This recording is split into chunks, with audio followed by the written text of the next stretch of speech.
Live, local, late breaking. This is WALB News 10 with breaking news now. And we begin with breaking news from overnight in Cook County. One person is dead after being struck by a train. It happened just before 1 this morning on A-Ray Road in Cecil. That's where WALB News 10's Ashley Boley is live now with the latest. And Ashley, this all started as a car crash. Yes, that's right, Kate. It has certainly been a tragic morning as one man died after being hit on these train tracks here behind me. I'm told by Georgia State Patrol Trooper Damian Serrata that a man wrecked on US 41 South early this morning. The man started walking on the train tracks for unknown reasons. He was then struck by a train. Serrata says his post, GSP Post 13 in Tifton, got the call shortly after 1:30 this morning. Now both the train scene and the man's wrecked car scene have been cleared as of 4:15 this morning. This is the second train-related death we've had here in Southwest Georgia this year alone. The other death was in Hahira. Now Serrata says they are notifying the man's family about this tragedy. Once he is able to release the man's name, we will continue to update you on air and online. Stick with WALB News 10. For now, live in Cecil, Ashley Boley, WALB News 10.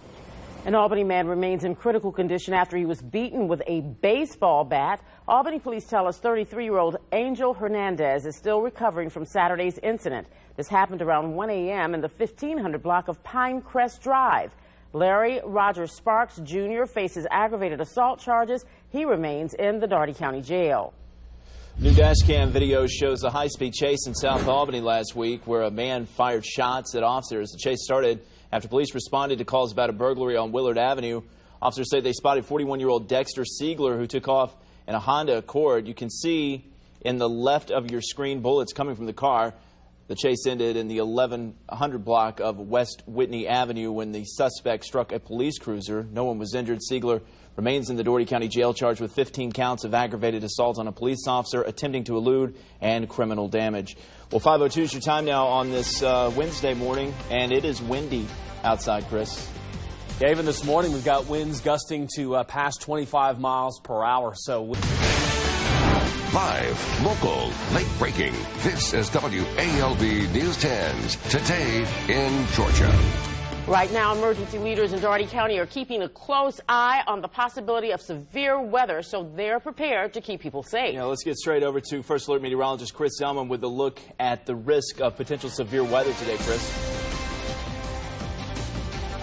So far, we've had one severe thunderstorm warning in our area, includes southern Decatur and southern Seminole County. It is no longer in effect. All the severe storms are down here at Florida. You can see all the lightning along Interstate 10. There is one severe thunderstorm warning that includes the Big Bend of Florida. There were a couple tornado warnings, but you notice the activity here in South Georgia is actually winding down. There's a couple lightning strikes and some rainfall moving from portions of Brooks County into Atkinson County, and that is it. That's the end of it for the short period.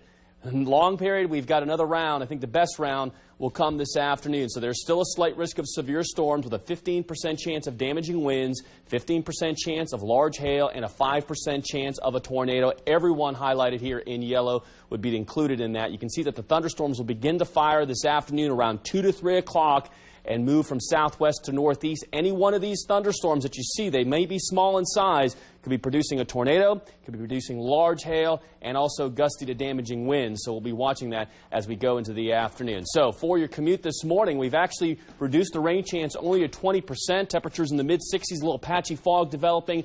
We'll put the yellow light. We do have a first alert weather day issued for the rest of our afternoon into the evening. The best chance of seeing severe storms will be right around 4 p.m. We'll be in the upper 70s. Again, winds will be gusting a lot higher than southwest at 9.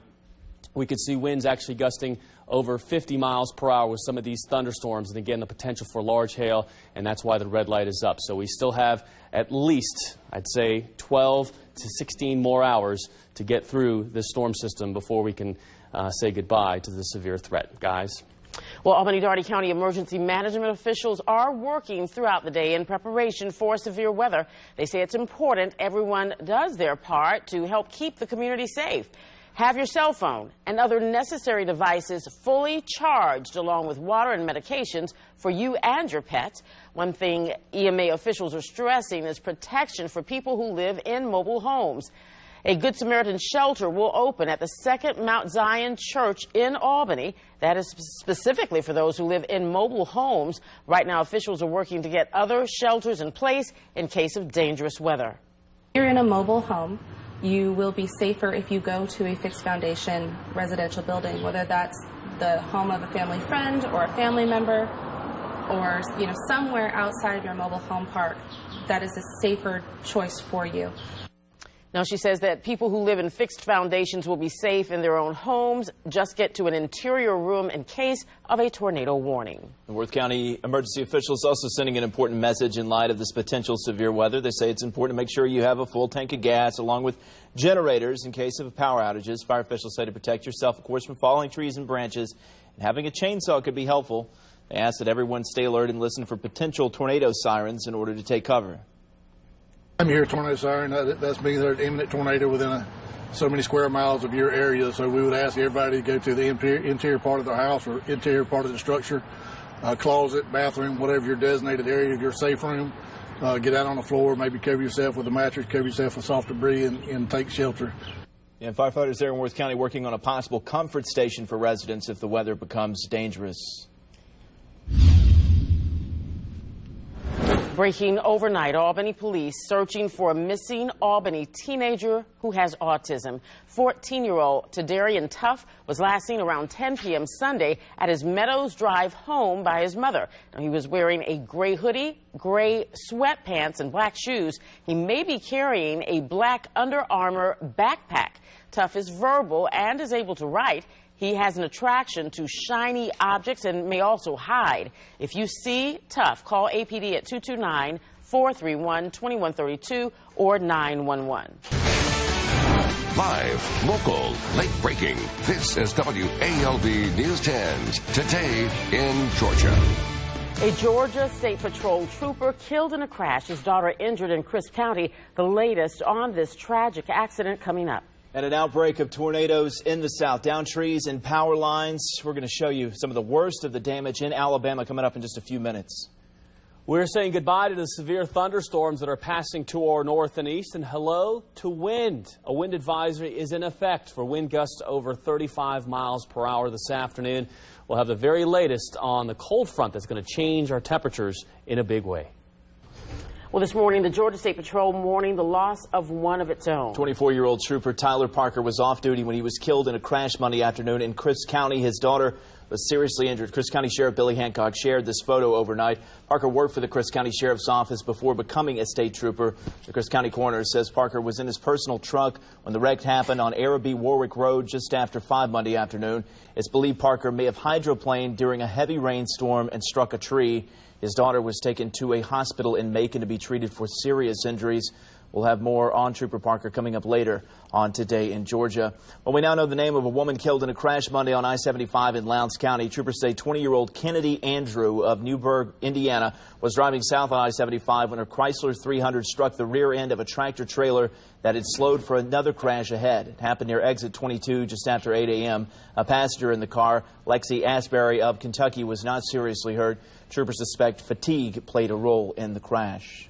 Well, new from overnight, a car crash on North Slappy in Albany took out a utility pole. It happened around 1 this morning. The airbag and the Chrysler Sebring deployed, but there did not appear to be any serious injuries. The pole was dangling and had to be replaced by Albany Utilities. No word on what caused the crash or if any charges are pending. Well, police in Tifton are looking for this man. 47-year-old Richard Carl Bryant is on parole for sexual battery of a child. The sheriff's office says Bryant is required to wear an electronic monitor, but he removed it. Bryant faces charges of probation violation and interference with an electronic monitor. If you have any information on his whereabouts, call the Tift County Sheriff's Office at 229-388-6021.